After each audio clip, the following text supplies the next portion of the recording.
ટકાવારીનો એક સુપર પ્રકારનો દાખલો જેમાં આપણને ટકા પણ આપેલા છે અને રકમ પણ આપેલી છે.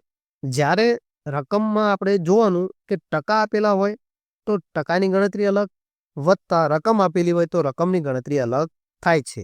ક્યારેક ટકાવારીમાં ટકા શોધવાનું કે તો ક્યારેક રકમ શોધવાનું કે છે.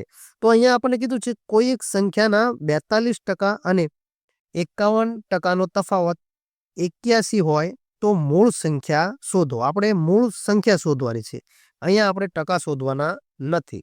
તો આપણે જોઈએ કે કોઈ એક સંખ્યાના 42%, એક સંખ્યા 42% છે અને 51%નો તફાવત એટલે 42 ઓછા 51. આપણે જવાબ તો પ્લસમાં જ લાવવાનો છે કારણ કે 51 ઓછા 42 કરીએ એ બંનેનો આપણે ગેપ જોવાનો છે. એટલે 51 ઓછા 42 કરીશું તો આપણને મળી જશે અહીંયા 9%.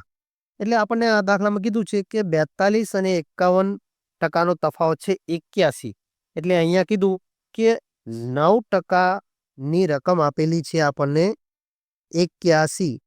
તો મૂળ સંખ્યા શોધો. તો હંમેશા હું કહું છું કે કોઈ પણ રકમ હોય કોઈ પણ તો એને મૂળ સંખ્યા ધારી લેવી 100%. તો 100% એટલે મૂળ રકમ કેટલી? હવે આપણે અહીંયા ત્રિરાશિ લગાવો 100 ગુણ્યા 81/9 તો 90 81 એટલે કુલ થઈ જાય 900.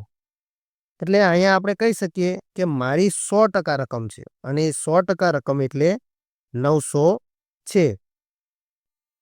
વિડીયોને લાઈક કરી દો, તમારો જવાબ કોમેન્ટ કરી દો અને આપણી આ ગુજરાતી ગણિત ચેનલ પર નવા હોય તો ચેનલને સબસ્ક્રાઇબ કરી દો અને તમારા મિત્રો સુધી શેર કરી દો.